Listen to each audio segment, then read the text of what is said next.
Merci également, honorable assesseur. Monsieur Amadou Diallo, oui. Le parquet voudrait vous poser certaines questions au regard de votre récit. Alors, je voudrais savoir à quelle heure précise vous êtes arrivé à l'esplanade du stade. Je n'ai pas bien entendu. Vous êtes venu à l'esplanade à quelle heure? Très tôt le matin, vers 8h, 8h30. 8h. Ouais. Vous dites que colonel Tchegoro est venu vous trouver à l'esplanade. Oui. Il était seul quand il arrivait. Bon, ce n'était pas pratiquement à l'esplanade. C'était avant la pharmacie Manizé, quand vous venez de la Bellevue, un peu en face de l'école primaire. C'était pas vraiment l'esplanade, un peu en face de l'école primaire. Il y avait une boutique un peu célèbre qu'on appelle la boutique de Hidaro. Un peu avant la pharmacie Manizé, c'est là qu'il nous a trouvés. Bon. Ok. Il était seul ou en compagnie de ses hommes? À ce niveau, je ne me souviens pas. Mais ce que je sais, c'est qu'il était avec... parce que lorsqu'il s'entretenait avec les jeunes qui voulaient dissuader les jeunes, parce que moi je parle de dissuasion, je ne parle pas de sensibilisation. J'ai souvent entendu parler ici de sensibilisation. Mais pour moi, ce n'était pas de la sensibilisation qu'il faisait, mais de la dissuasion. Donc, lorsqu'il a voulu dissuader les jeunes, il était avec son garde qui portait un béret rouge et qui était armé. Qui était armé. Et lui-même, il était en treillis ou il était en civil? Il était en tenue. Il portait son béret vert. Il portait une tenue militaire et avec un béret vert. Alors, vous confirmez que il est venu vous trouver, il était habillé en tenue militaire.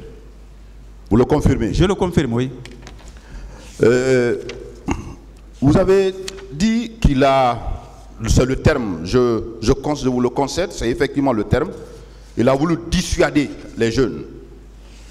Alors, dans cet exercice, vous avez déclaré qu'il a fait un signe. Suite à ce signe, il y a eu, la violence a commencé. Selon vous, il s'agissait de quel signe? Il a fait un signe de la tête, il a fait comme ça. Il a fait un signe de la tête, il a incliné sa tête comme ça. Après ça, ce signe a été suivi des faits. Ce signe avait été suivi des faits, absolument. Des faits. C'est en ce moment qu'il y a eu les jets de gaz, la violence a commencé. C'est en ce moment, oui, que les jets de gaz lacrymogènes par les policiers et les gendarmes, parce qu'il y avait les deux au même endroit, policiers et gendarmes, c'est en ce moment qu'ils ont lancé des gaz pour disperser le petit groupe. Très bien. Alors, vous avez quitté les lieux pour rejoindre les leaders, ce Jean-Marie Doré. Vous confirmez que, en cours de route, colonel Keboro est venu vous trouver également? Oui, je le confirme, oui. Il est venu trouver les leaders qui étaient bloqués par un cordon de sécurité de la police. Il était avec 2 pick-up de gendarmes. Il était en ce moment maintenant avec 2 pick-up de gendarmes. Il n'était pas avec les policiers également? Non, j'ai vu des pick-up de gendarmes. Les policiers, c'est eux qui avaient bloqué les leaders. Alors, quel temps s'est écoulé entre votre rencontre avec le colonel Keboro et à Dixine et votre nouvelle rencontre avec lui en allant chez Jean-Marie Doré? Ça s'est écoulé combien de temps? 1 heure, 30 minutes, 40 minutes? Bon, vous savez, monsieur le procureur, j'ai souvent entendu dans ce procès la notion du temps pour un événement comme ça, c'est extrêmement difficile. Parce que quand ça tire, quand ça lance du gaz lacrymogène, quand il y a la débandade, vous ne pensez pas au temps, mais vous pensez plutôt à votre sécurité, à vous sauver. Mais probablement, peut-être 45 minutes, 1 heure de temps comme ça. Peut-être 45 minutes, 1 heure de temps comme ça. Okay. Donc 45 à 1 heure de temps. Oui.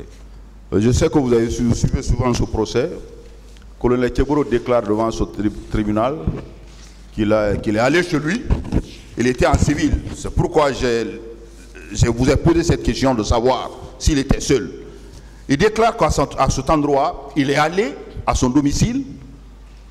Il était en civil pour se retourner après.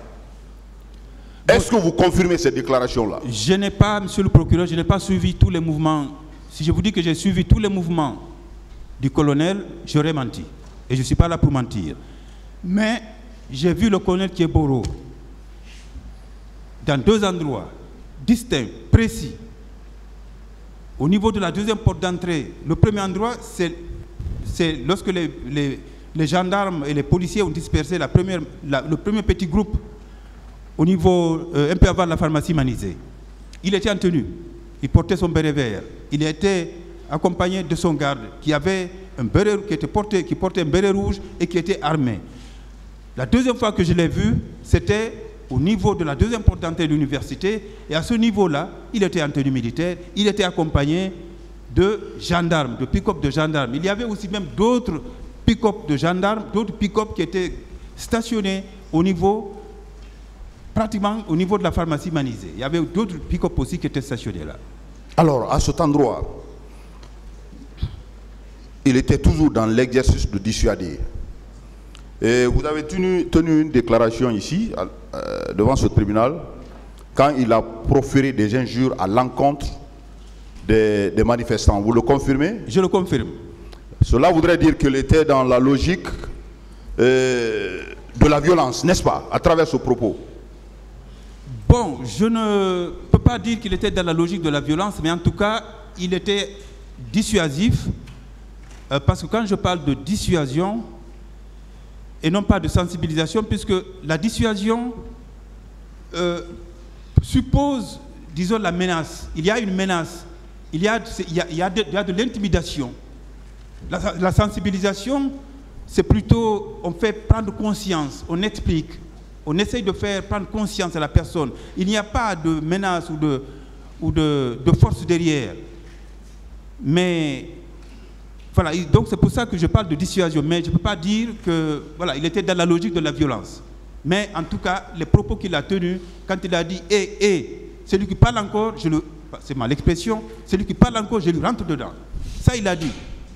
Donc il tenait, selon ces propos, l'interprétation que nous tirons de ce propos, il était dans la logique de vraiment passer par des manœuvres afin que la manifestation là n'ait lieu, n'est-ce pas? Absolument. Il ne voulait pas qu'il y ait manifestation. Il ne voulait pas que la manifestation ait lieu. Il voulait empêcher la manifestation. Alors, ça, c'est évident. Ça, je peux le confirmer. Alors, je vais revenir sur votre présence dans l'enceinte du stade. Vous confirmez que vous avez été sauvé par un haut gradé lorsque le soldat voulait vous assommer, vous faire du mal. Oui, je le confirme. Alors, vous dites que vous avez reconnu un certain nommé Kati qui appartenait à la garde présidentielle. Non, pas du tout, pas du tout. Pas du tout, c'est pas au même endroit, et Kati n'appartenait pas à la garde, mais plutôt au protocole d'État. Au protocole d'État. Oui. Mais il était très proche, selon vous, il était proche de président à l'époque. Oui, mais le nommé Kati. Mais Kati, ce n'est pas à l'intérieur du stade. Vous l'avez rencontré où? Non, c'était au niveau, c'est le dernier épisode, lorsque je vous ai dit que le policier nous a accompagnés jusqu'à la sortie du stade, jusqu'au grand portail, et que entre le grand portail et au niveau de l'esplanade du stade et la route qui continue sur Donka, pour traverser là-bas, je vous ai dit que voilà, je suis allé vers un militaire, une femme militaire très grande que je ne connais pas, à qui je demandais de nous aider à traverser. Elle a pris son arme de façon horizontale et nous a poussé, dégagez. C'est lorsqu'on a traversé la route, c'est à ce niveau-là que j'ai vu Kati. Mais Kati, c'était un civil qui était du protocole de la présidence. Il faisait partie des membres du protocole, mais ce n'est pas un militaire. D'accord.